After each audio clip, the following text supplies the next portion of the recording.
স্বর্ণ লোহাকে বলছে, ভাই আমাকেও স্বর্ণকার হাতুড়ি দিয়ে পেটায়, তোমাকেও তো কামার হাতুড়ি দিয়ে পেটায়। আমি তো এত আওয়াজ করি না, তুমি এত আওয়াজ করো কেন, এত চিৎকার করো কেন? তখন লোহা বলল, ভাই শোনো, তুমি স্বর্ণ, তোমাকে যে হাতুড়ি দিয়ে পেটানো হয় সেটা লোহার, আর আমি লোহা, আমাকে যে হাতুড়ি দিয়ে পেটানো হয় সেটাও লোহার।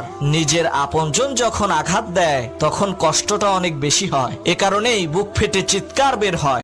স্বর্ণ লোহাকে বলছে, ভাই আমাকেও স্বর্ণকার হাতুড়ি দিয়ে পেটায়, তোমাকেও তো কামার হাতুড়ি দিয়ে পেটায়। আমি তো এত আওয়াজ করি না, তুমি এত আওয়াজ করো কেন, এত চিৎকার করো কেন? তখন লোহা বলল, ভাই শোনো, তুমি স্বর্ণ, তোমাকে যে হাতুড়ি দিয়ে পেটানো হয় সেটা লোহার, আর আমি লোহা, আমাকে যে হাতুড়ি দিয়ে পেটানো হয় সেটাও লোহার। নিজের আপনজন যখন আঘাত দেয় তখন কষ্টটা অনেক বেশি হয়, এ কারণেই বুক ফেটে চিৎকার বের হয়।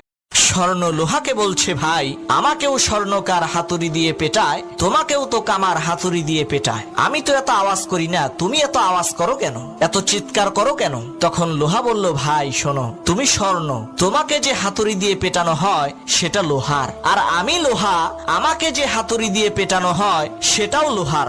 নিজের আপনজন যখন আঘাত দেয় তখন কষ্টটা অনেক বেশি হয়, এ কারণেই বুক ফেটে চিৎকার বের হয়।